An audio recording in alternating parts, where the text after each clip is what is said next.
Hey guys, it's Carly. Welcome back to Mostly Dating, a First Rounds on Media production. First Rounds on Me is a dating app you've heard me talk about for years. A lot of dating apps are designed to keep you in the app for longer, but First Rounds on Me is the opposite. So it's inspired by a time when people met organically, and it's designed to help you get out of your phone and on a date in real life. So I'll be talking a lot more about that in the episodes to come. But for today, I'm excited to get into a solo episode answering a ton of questions. So today I'm going to be doing a lot of rapid fire style from my Ask Me Anything box on Instagram. As a reminder, if you're new here, I post this Ask Me Anything box at least once a week. You can ask your questions in there. If you have a longer question, I'm begging you to send it in a DM or an email because it's very hard to piece those together in that smaller box. So you can find me on Instagram at mostlydating, or you can email me to hello@wearemostlybalanced.com. Those are both in the show notes, so feel free to look there. And if you're new to the podcast, welcome. I've been on about a month's hiatus, so I'm excited to be back with you guys. I'll be here every Monday for new episodes, sometimes with guests, a lot of times on my own, and just diving into a lot of topics that we're all dealing with in our dating lives. So I've been getting a ton of questions. I get this all the time, but I think around the holidays it starts to pick up a lot more. But questions about giving your ex a second chance, or if you should reach out to your ex. Again, I get this every year. They started to trickle in a couple weeks before Thanksgiving. As I'm recording this, it's Thanksgiving weekend, so you can imagine a lot of people are asking the same question. And I wanted to sort of reshare a post that I shared on an episode a few months ago, and it's questions to ask yourself before you do this. So I'm going to pull this up for you guys, and I'll link it in the show notes as well. But there are a number of questions, so I think you can break this down into two boxes. You can ask yourself these questions before you actually reach out, and then you can also think about the questions that you want to bring up when you're actually talking to said ex and deciding if you want to get back together. So before you reach out, I think especially this time of year, you're going to want to ask yourself, am I only reaching out because it's the holidays? I think this is a time, and this comes up actually in a few of the questions that we'll be getting into today, but this is a time when it's like your past relationships that you're thinking about around the holidays, especially if you're single right now and you're feeling like you're one of the only single people. Your past relationships are always going to be viewed with like the rose-colored glasses. You're going to remember all the great things, and you're not going to remember the reasons you broke up and all of those things. So first, like, take a little level set and think, is it because I'm feeling lonely? Is it because it's the holiday season? Is it because everybody else around me is in a relationship? And a lot of times it's just going to kind of stop there because you'll realize it is. But if you're still feeling like, no, I've been feeling this way for a while, I still do want to reach out, then you want to ask yourself, why did we break up in the first place? So like I said, it's going to be all those memories of like the great times and the holidays together or whatever it is, especially if it's a situationship where you feel like you didn't even get to live out those moments together. You might feel like you're still wondering and you're still thinking about like what could have been. So remind yourself why you broke up in the first place. And if you're not sure, that doesn't mean like, oh, okay, I should definitely reach out because I'm not really sure. That's actually like the opposite. Like you should think, okay, I need to figure out why, because there's no point in going back to a situation when you don't know why it ended, because there will be nothing different. So that's the other thing, is what's different this time. So you know why you broke up and you're thinking you still want to reach out, but why? So what changed? So did something about you change? Did something about them change? Do you feel like you're in a different place? Maybe it was like a wrong place, wrong time situation. Just give a little thought to like what's different right now and what's making me want to reach out. And then what have you learned from the breakup? So that's a pretty similar thing, but like whether it's maybe you learned something about your relationship that you want to be different and you feel like it is now, or maybe you learned something that you're looking for that you didn't know you were looking for. Or like I said, maybe you were in two different locations, like physically, and now you're in the same place and you really want to give it a try because it's not distant. So what's different? What have you learned? And then also, have they moved on? So I'm sure everybody here, or a lot of people listening, have had someone reach out to them when they feel like they've like just started to move on. And it's like, why do people always come out of the woodwork when I'm finally happy again? And so you don't want to be that person. So if you're just thinking of reaching out because you're lonely and you're seeing that they're happy with somebody else, like leave it as is. If one of you has moved on, it means that you are not in a place to be sparking up those conversations again. And then ultimately, like, what response are you hoping for? So are you reaching out to them because you're hoping like maybe you're both home and you want to like hook up, or you just want a casual thing? Like, is that what you want? Or are you hoping that they'll be like right there waiting and they'll want to pick things up right where you left off? So you want to have an expectation going into it, but you also need to prepare yourself for the fact that that expectation like might not be met, and there's actually a pretty good chance that it won't be, because again, you guys broke up for a reason. I like firmly believe that I don't think, like 95% of the time, I don't think it's a good idea to get back with an ex. I talk about this a lot. I do know people that it's worked for, but I think you just really need to think about what response you want and then how you'll react if you don't get that, because you don't want to feel like worse than you do now. So is it worth the chance that they're not going to feel this way, that they're not going to want to try again, or that they might not even respond to this text or call or whatever it is? And then just really think about it going into it. So I think maybe you reach out and the response is good, and then you decide to pick things up, or you decide to go out and meet up and have that like post breakup check-in or whatever it is. Then you're going to want to make sure you have a lot of these types of like conversations that you just had as an inner dialogue. You want to have those as a real conversation with them. So I'm not saying like maybe you do want something casual and it's just like you're home for the holidays and that's why you're reaching out. That's kind of a separate conversation. But if you are thinking about this as like, I want to get back with an ex, which is a lot of the messages I got over this past week, especially, then you're going to want to make sure that you're having like a ton of communication. So that's obviously something that we talk about on here a lot, is the importance of communication early on in a relationship, especially.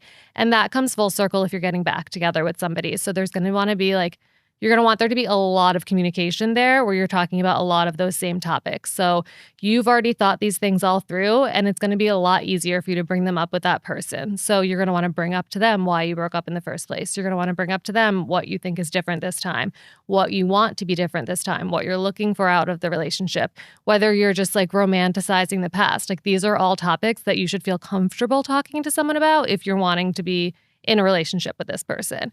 And then just talking about like what your long-term goals are for the relationship. You want that to be clear. And I think that in some instances in relationships, that's something that like you're figuring out as you go. But I don't think that's the case when you're getting back together with an ex. I think that you have like a higher stake in the game, especially if you are looking for something serious and you're looking for that with this person that you've already been down that road before. And maybe one of you had to put in a lot more work to really like move on and get over it. And now you're bringing that back up. You want to make sure that you're aligned with those long-term goals for the relationship. So I have a lot more of these sort of like questions to ask yourself and ask this person in these posts. So I will put those in the show notes so you guys can look into it. But I really just wanted to like spend a couple minutes in the beginning of this episode talking about that, just because as this is released, it's a couple weeks into December, and you guys are probably, a lot of you might be in this mindset, or you've had someone reach out. And I think it's important to really like level set in those moments so you don't go down a road that you might end up sort of like bringing up past her, or just getting like frustrated and stressed and upset all over again.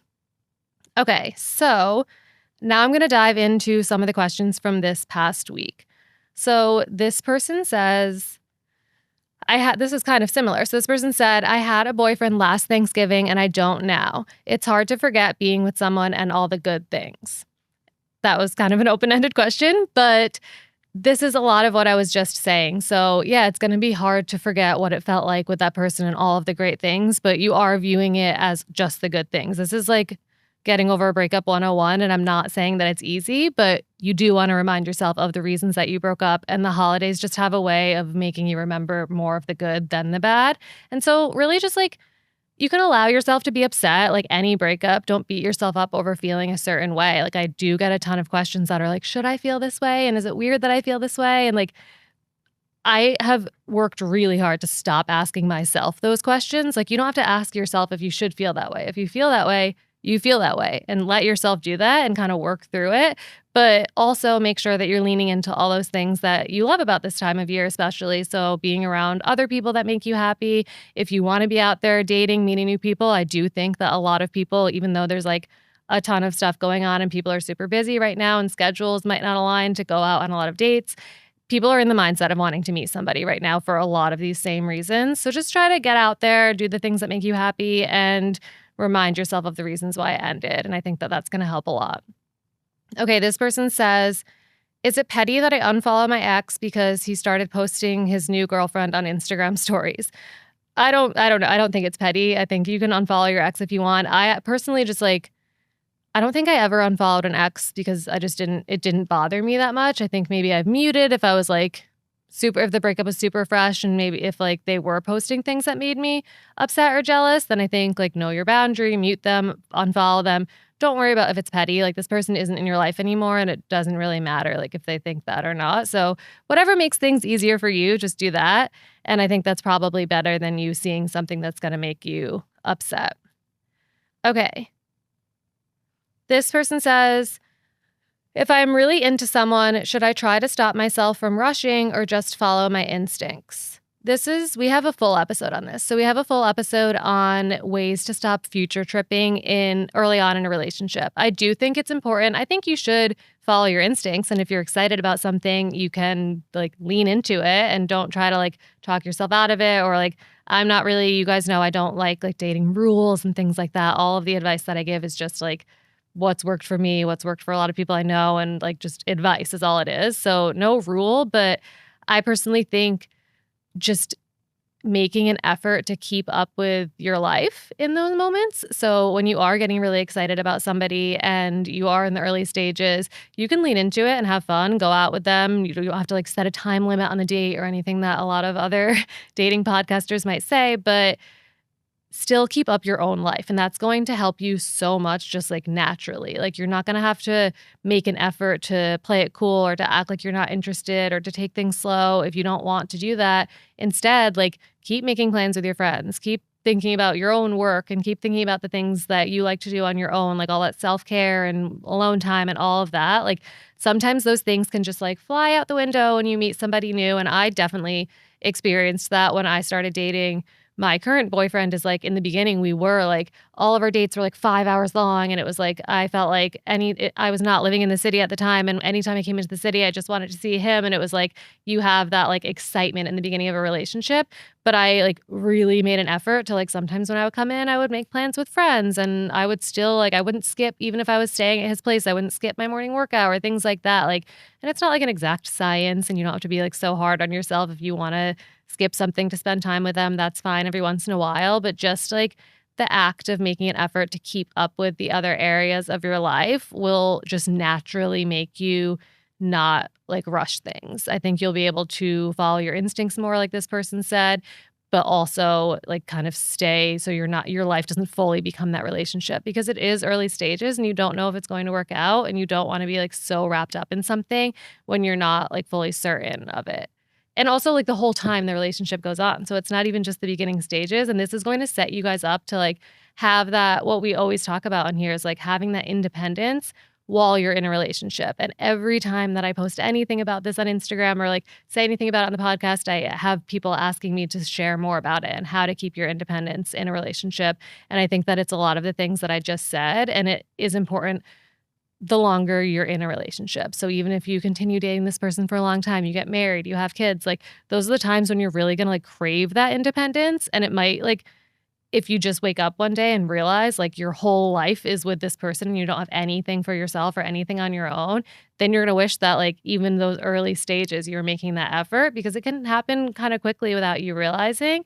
And then it gets hard. Then it's like you're suddenly carving out time for yourself and it feels unnatural. And so I think the more you can just weave that into the beginning, the more it will help your relationship. That is like a huge thing in successful relationships is that they have their life together and they have like their combined values and their goals together, but you also have your individual goals and your individual passions and your individual values and all of those things. So I think that just being mindful of that in the beginning will help you.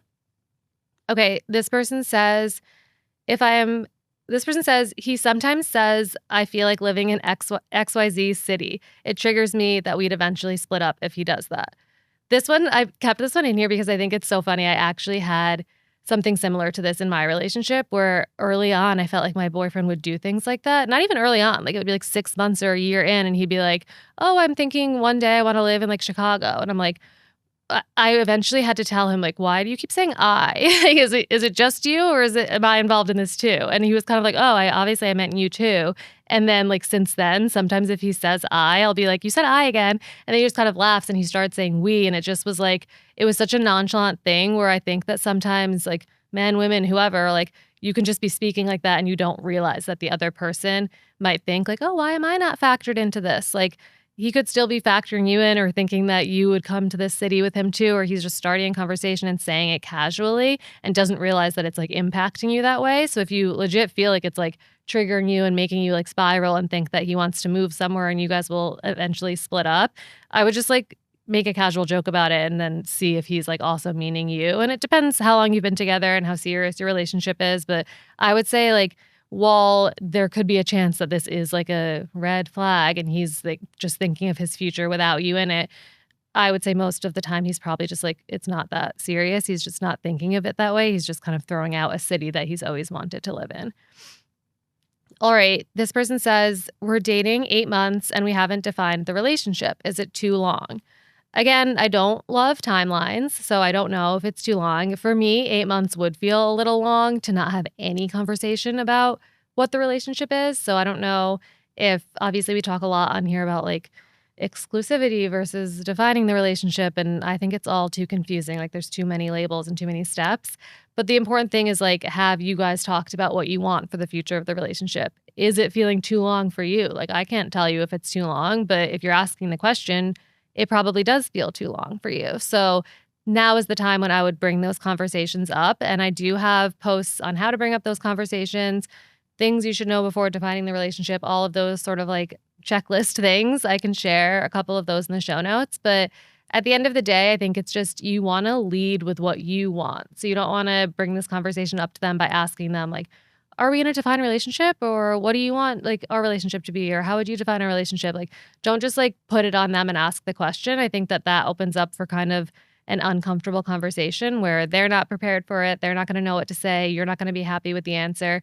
You always want to lead with what you want and how you're feeling. So if you're feeling like you want to define the relationship, that's literally all you have to say. Like, I'm feeling like I'm at the point where I want to call you my girlfriend. I want to call you my boyfriend. I'm feeling like defining the relationship. You just speak in those statements of how you're feeling and what you want. Like, I think of you as my boyfriend. That's what you can say.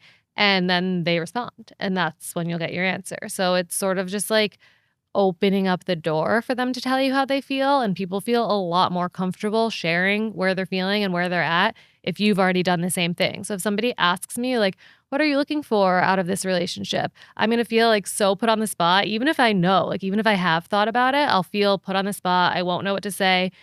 But if they tell me, like, oh, I want a serious relationship and I'm liking where this is going and blah, blah, blah, then I'll feel like at ease. I know how they feel. Even if I don't feel the same way, I'll feel more comfortable saying how I feel because they just like sort of led. It's like a mirroring situation.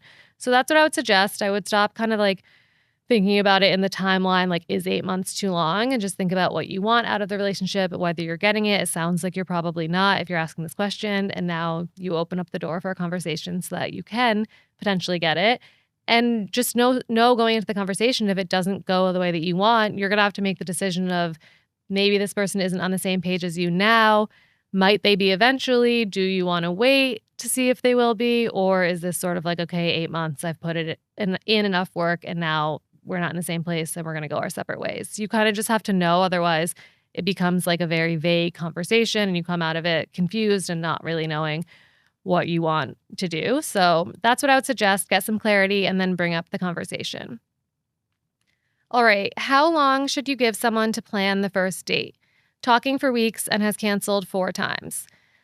Okay. I'm just going to say I think 4 cancellations is a lot. And if you've been talking for weeks and you have not gone out with this person at all, that's too long in my opinion. Maybe it's not for you, but if you're asking again, I think it is. And honestly, this is a good time for me to tell you guys more about first rounds on me and my partnership with them. So I know this is a struggle. I've been on dating apps when you're waiting for the reply or you feel like you're messaging every day, but they're not asking you out on a date. You've dropped hints and there's still no date. It's been weeks. This person says there's been cancellations. Like, it is extremely frustrating. And that is the whole point of first rounds on me. So after you match with someone and you start chatting, they only give you 24 hours to chat before you plan your first date. And after that, you have to go out. So they even have a tool that helps you plan the date, pick the place, pick the time. It takes like all of the annoying planning and the guesswork and just the wondering when you're going to go out. It takes that all out of the equation. And it's part of the reason why I'm so excited about working with them because it's literally changing the game of online dating. If I was dating right now, I would be using this app. it makes the transition from chatting in the app to going out in real life so much easier. And it honestly saves you so much time and dating app fatigue, which I know is huge this time of year, really any time of year, but going into these next few months when dating apps pick up so much in December and January and all that cuffing season and everything. It can be stressful. It can be overwhelming. And this app, First Rounds on Me, makes things as smooth as possible. And I cannot recommend it enough. So if you guys use it, I'm going to put a link in the show notes. I think you actually get a pretty good deal with my link. So you'll get to try out all of the features of the paid version for free for your first month. So use that link. Let me know if you use it. Let me know how it is. Like, I have friends who use it and love it. But again, I haven't actually been on the app and used it myself. So I like hearing from you guys and they like hearing from you too. So if you have any tips, suggestions, anything you love about it, don't like about it, let us know. But I think it's really great. And I really do think it's a game changer versus the apps that I feel like just want you to stay in the app forever swiping. This app is not like that at all. Okay, let's move on to the next question. This person says, is it cute or weird if my boyfriend of 1 month checked my Instagram and socials and he knows all the small details, events I've been to, etc.? Boyfriend of 1 month, I don't think that's weird at all. He's looked at your Instagram. I feel like I would do the same thing and you probably would too, for being honest. So I think he's just being open about it. He didn't feel like he was doing a creepy, like snooping thing. He just saw it, was looking into like kind of where you're from and your past and all of that. I think that's like common like curiosity. It's natural. And so I wouldn't be weirded out about it. I feel like that's kind of just one of those like ick, like red flag kind of like weird things that people get caught up on, but it's sort of just like a natural behavior. Okay, this person says, mix of promising qualities and red/yellow flags in a new guy. Should I stay curious and see how it goes or say goodbye? Again, I think that we can get really caught up in like what this person on Instagram said was a red flag, or what maybe is a red flag for your friend or your family member or somebody else that you know or someone in a movie. Like, is it a red slash, I think she said yellow, like, I don't know. Is it a flag for you? Is it something that you don't like? I think it's really important. This is kind of a good reminder of like, it's important to have your own red flags and your own things that you know are deal breakers or that you know you're specifically looking for or not looking for. And if that is one of these things that's coming up and then you feel like, oh, but I like they're good on paper and I want to like, see where it goes, then like I would call it a day. I think if you're very clear on what you want and this person doesn't have it, then you walk away and you'll meet somebody else who does. And maybe it will take some more dates, but that's when I think it's sort of like a deal breaker type thing. But if it's just like, they do something on a date and then the next day you're scrolling Instagram and you see somebody else calling that a red flag and now you're wondering if you should like call it a day, then I would continue going. So I think just get really clear on the things that you're looking for and it's going to be a lot easier to tell the difference between like red, yellow, green flags and all of that. All right. How do you confidently ask a girl in your gym class whether she's single? I laughed at this one because I also got 2 questions from 2 separate women that asked how to ask somebody out at the gym. So I think maybe people are going to gyms more right now or people just want to meet in real life. And I keep promising you guys I'll do a post about like different situations and how to ask people out in them. I'll do that soon. But for the gym, first of all, I would never ask somebody, are you single? That's just a me thing. I don't think that that's the way to open up the conversation. I think that like it puts someone on the spot and it's like, it throws me off. I think that if you ask somebody out or if you like kind of open up the door for like giving them your number or something like that, you'll find out if they have a boyfriend or a girlfriend. Like you don't have to directly ask them. If they're not interested, they might lie and say they have one. Like you'll know if they're not interested, but just asking, do you have a boyfriend is like, then what they say no, and then you still have to get into asking them out. Like I would just jump straight to showing your interest. And I think that the way to do that in any situation is really just to start a conversation. So I think that sort of like warms things up. It gets you comfortable. It like shows that you're interested in them. Maybe they don't know if you're interested in just like being friendly or being like romantic or whatever, but just gauging their interest by showing that you're interested in getting to know them or talking to them will open up that door. So I always say like at a grocery store, it's like, oh, where did you find that like cheese? I don't know, like something in their cart. Where did you find that? Or something like, oh, I was just looking for that type of chips. Like, where are those? Like asking them a question. I say that a lot about grocery stores, but that works at the gym too. So like, "Oh, where are those weights?" Or, "Oh, do you know how to use this machine?" Just asking somebody a question and like they'll quickly show you if they are interested enough in talking to you to like give you the time of day of answering that question or of like continuing the conversation.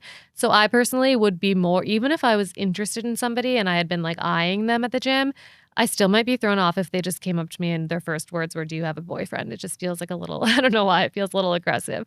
If you can do it in a confident way and it's worked for you, keep doing it. But for me, it was always a no. But if somebody came up to me and they were like, "Oh, where did you find those weights?" Or like, "Oh, like I said, how to use that machine or which workout if I was like streaming a workout and they asked what I was streaming, like if I'm at all interested in that person, I will stop and talk to them. If I'm not, I'll probably just like brush it off. Like I make an effort now to just like still like be obviously very polite. If somebody takes like the time and works up the courage to like come and talk to you, like this happened to me like on the street the other day and I like stopped and like said hi and was polite and then just told them I had a boyfriend. Like I think it's important to do that even if you're not interested. Like don't be rude. It's like if we are all out here saying like, "Oh, dating apps are the worst and it's so hard to meet people in real life," and then somebody comes up and talks to you and you just blow them off, like even if you're not interested, it's just putting bad energy out there. So I would still suggest like just being polite, but you'll know pretty quick if they're interested or not. And then if they do sort of like take the bait and start chatting with you or answer your question and like act friendly, then you can kind of say like, "Oh, I've seen you around here a lot. Like we should grab coffee sometime or we should go out for a drink or do you live in the area?" Or just like ask a little bit more about them. And then I do always say like, give your number instead of asking for their number. I don't know. I feel like it's better to just give the number and then they can do what they want with it. I think if someone puts you on the spot and asks for your number, again, these are all just me things. So I would prefer someone to give their number to me. So that's what I would suggest. And again, I'll do a post about different situations and scenarios. But for the gym and most places, I think it's best to just like lead with a question or like even like you can do a compliment, but I think be really careful with it, especially like in a gym setting. I don't know. I think if you're like out at a restaurant and you see someone and they're wearing like a cool shirt or cool shoes or I don't know, you like compliment something they're wearing or something about them that's not like such a physical thing. I think that a lot of like I'm only speaking for like women I know and women who are part of like the mostly dating community and will message me and everything. People are like really thrown off by you giving them a physical compliment that's like it can be like construed as like over the top. Like even on dating apps, I get that question a lot too about like if somebody leads with like, "Oh, you're so pretty" or something like that. It's like a most of the time is could be harmless. Like I even the first message that my boyfriend sent me was like something along those lines and I still was like a little bit weirded out by it and almost didn't accept it or like match or respond back. So I think that compliments can be tricky, but you can do it in the right way. If it's like I like your bag or your hat or something or at the gym like you could compliment their sneakers. I feel like that's a good thing at the gym. And then just it opens up the door for the conversation and everything I already said. You can just kind of read it from there. And let me know if you do it. I want to know what happens. Okay, so any tips for 30 plus girls to find their partner and not settle for the bare minimum?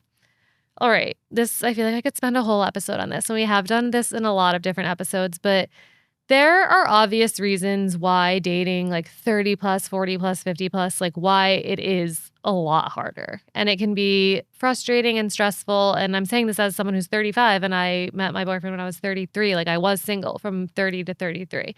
And there were so many things that I felt were so hard. Like everyone in my friend group and everyone in like all my sisters, like everyone was married. My friend group, some of them were single, but most of them were in relationships. A lot of them were married. People were having kids. Like you just start thinking about those things all the time. Like even if you are perfectly like so happy in your life and like content and don't feel like in those day-to-day moments that you need somebody, you still can feel when you're like I said, home for the holidays or with your friends or you're all out for dinner and it's like all with their husbands or boyfriends or whatever.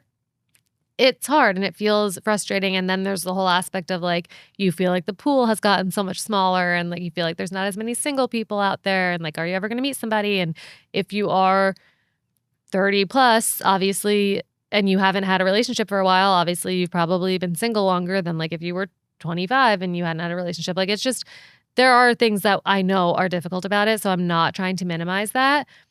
But there are so many reasons that it's so much better. Like, I'm not kidding. And honestly, when I flipped my mindset to realize this and start thinking this way, is when I started having more success in dating. And it was also when I was just like happier in general. And I think that's not a coincidence. Like, those things go hand in hand. So, you likely have your life together a little more. And you also probably have had some not so great dating experiences and maybe some good ones too. And that has taught you a lot and you've learned what you want. And like this person said, they're trying to avoid settling for the bare minimum. And that does become a lot easier when you sit down and realize all of the things you've learned from your past relationships, even all the things you've learned from like your friends' relationships, like people in your family, things like that. Like, you have probably learned a lot about what you want and what you don't want. And that is like so powerful. That's part of the reason why I was single for so long in like my late 20s and early 30s is because I literally had no idea what I wanted. And I hadn't like sat back and thought about all the things that I learned from the relationships that I had to like really put it in perspective of learning like what I was looking for. And that was why it was like so frustrating and like caused me to get burnt out and caused me to just be annoyed with dating and not want to use dating apps and all of those things. But if you have that mindset shift and you realize, okay, like, yeah, I'm 35 or 40 or 32 or however old you are writing this question.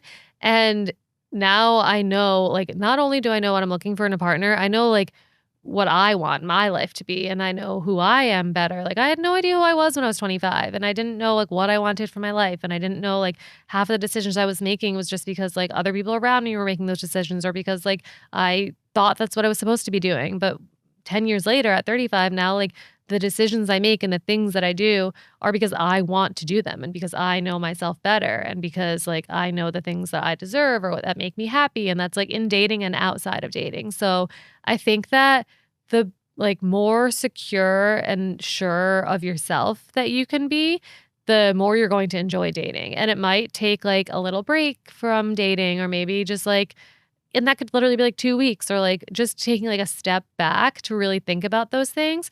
But it's gonna help you so much. And I think that I have like this whole framework that I've talked about in the past, but basically you sit back, you ask yourself these questions, you ask yourself what you're looking for. You can make a whole list, like a lot of people probably tell you to do, make a list of what you want in the relationship.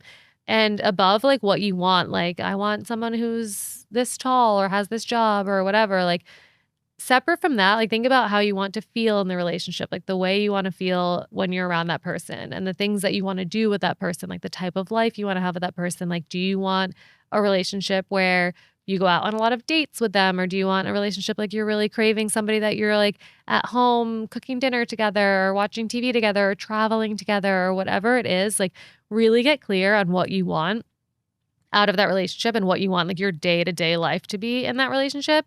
And yes, like what you want their personality to be like and the type of person and all those things are important too. I don't think like their height is as important as you might think it is or as maybe I thought it was at one point.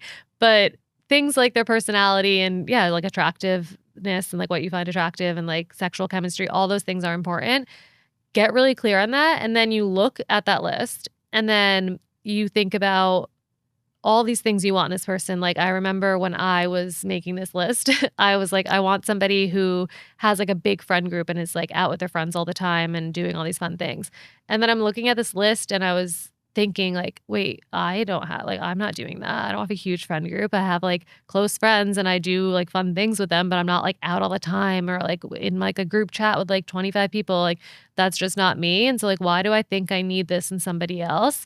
And I realized like that just wasn't a priority for me. It was just something like I thought I wanted. And then I'm looking more at the list and I'm like, oh, I want somebody who I am going out to new restaurants with like all the time and I'm traveling with all the time. And then I realized like I wasn't doing those things because I was single. I was like, yeah, I was going out for dinners with my friends sometimes, but I wasn't really traveling that much and I wasn't like doing all these things that I envisioned doing with a partner. And so I'm like, okay, I'm going to start doing those things. So I started traveling on my own. I started like going out to new restaurants, like making plans with friends more or going out by myself or like doing different things like that. And I literally started having the life that I was like picturing having with somebody else. And I think that like that's the time when you really do start to like bring in more people that are going to be like that and that are going to be like good options for you to date and people that you're going to be happy with because you're already like embodying that in your own life. But if it's like you're looking for a relationship and a person that's so far out of the realm of like your current life, I think it's going to be really hard and it's just like it's not going to come to you as easily.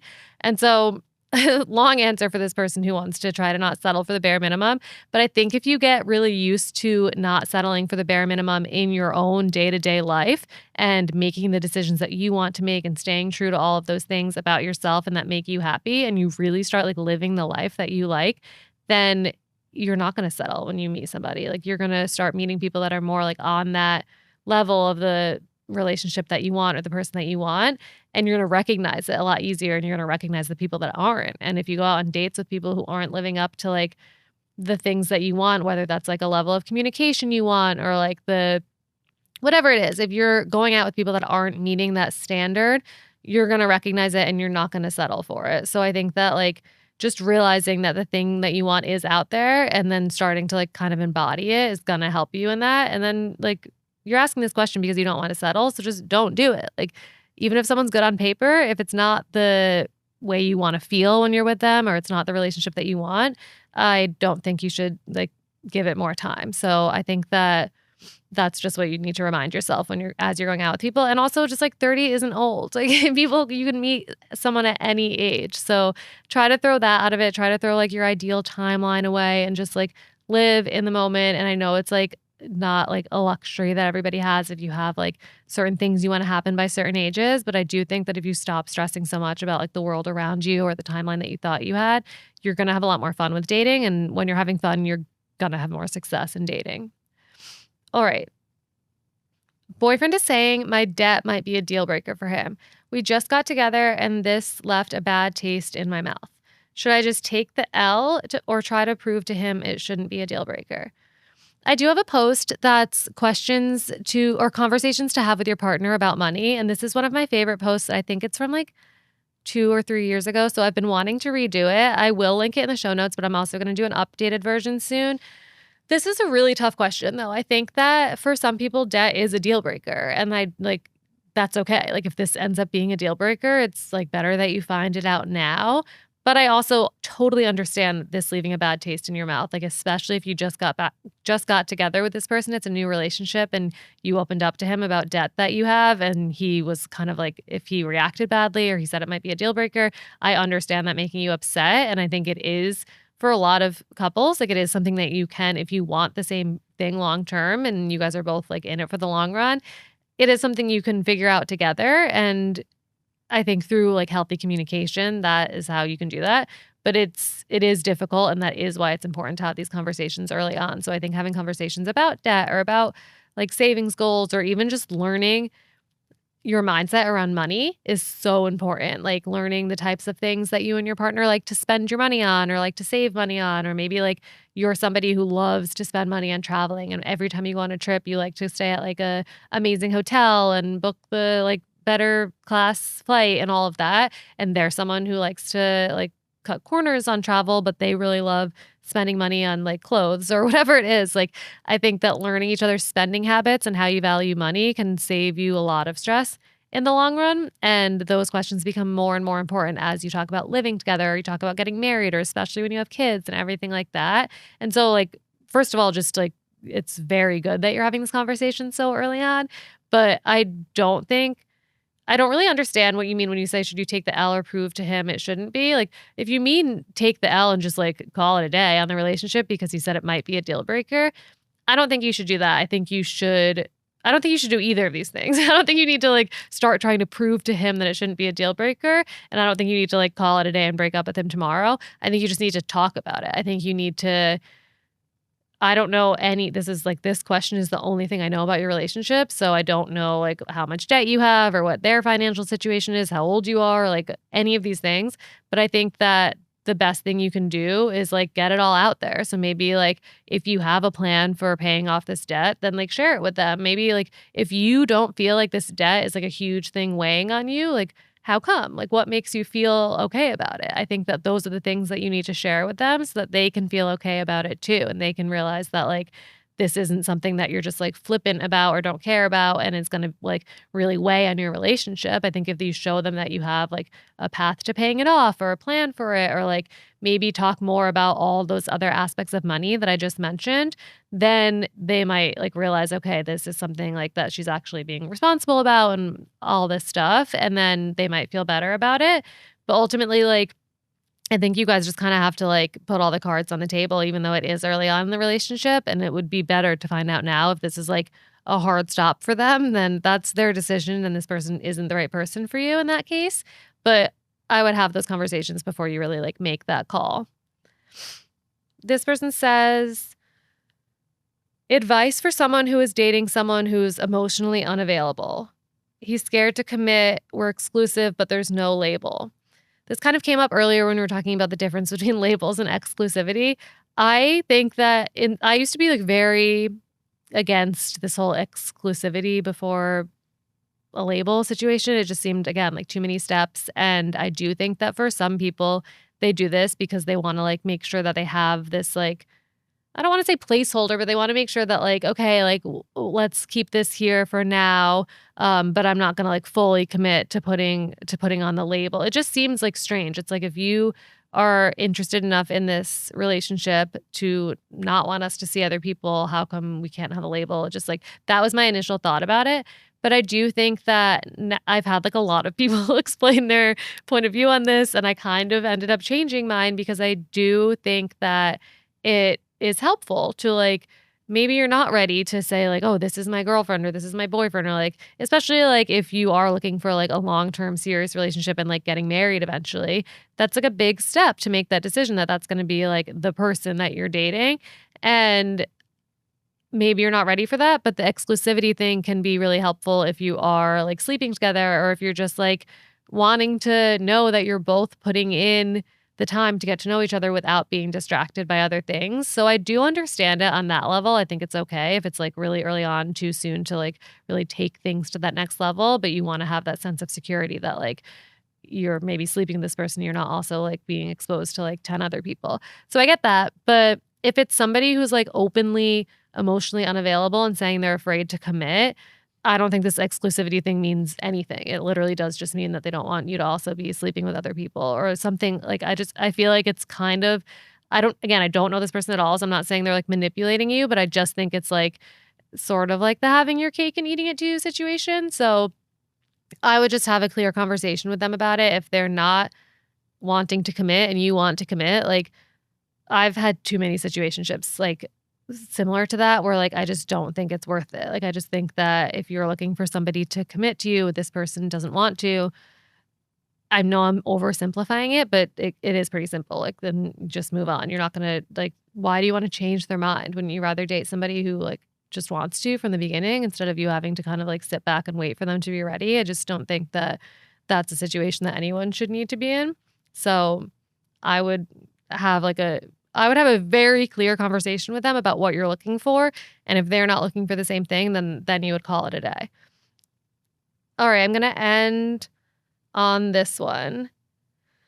This person says, how do you know when you should end a relationship or should continue working on it? We were on a break for a while and we've both lost a little trust in each other. I love him, but I don't want to keep getting hurt. So again, I do have a post that's called Signs a Relationship Isn't Right, Even If Nothing Is Wrong.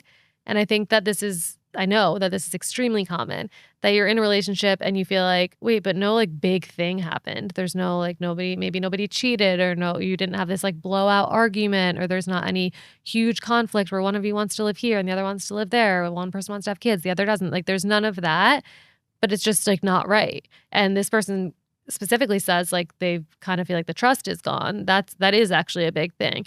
But I understand when it feels like on paper everything's right, or maybe you both want the same things, or like you just like you love this person and you feel like you love your relationship with them, but there's just something that's not right. And there are a lot of signs of that. And so it's like if you're not excited about your future with this person, like it's totally normal to have like ebbs and flows in the relationship, or like not every day is going to feel like so exciting and fun. Like especially if you've been together for a long time, sometimes there's gonna feel like there's like no honeymoon phase anymore and like all that stuff. That's normal. And sometimes you're just like both like getting through the day and it's like there's like people are going through different things. Like that's okay. I don't think you should like leave every relationship because there's like not a spark every day. But if you're not excited about the thought of being with this person long term, or you're like pretty regularly thinking about things that you hope will change or things that you want to change about them, or maybe things that like you want for the future that they don't necessarily know they want, like things like that that might seem small day to day can be a bigger deal in the long run. So there are like a lot of signs and things to look out for. And again, I'll put that full post. I'm not going to go into it now because I have in past episodes, but I'll put that full post here and it can just be like really helpful to sort of like sit back and think if you're reading through it and it's like, oh wow, it's like really hitting home, then it's time to have a conversation with that person. And again, it's not like a rule book and there's no set recipe, but I think it's important to realize that like it's okay to want to end a relationship even though nothing is like fully wrong. And people not realizing that can keep you in a relationship for too long. And then something does blow up and something does go wrong. And so I think it's actually good that you're asking yourself this question and trying to like figure that out before, like you said, like the like trust gets broken or anything like that. So I'll put that in the show notes and let me know if you guys want me to share more of those because there are like that's one of my favorite topics to talk about. But I'm going to end it there. Thank you guys so much for listening. Again, you can find me on Instagram at mostly dating, or you can send me an email if you want me to answer your question on the podcast. Next week, I'll be going through more of the longer email questions. So if you have one, you can email it to hello@wearemostlybalanced.com.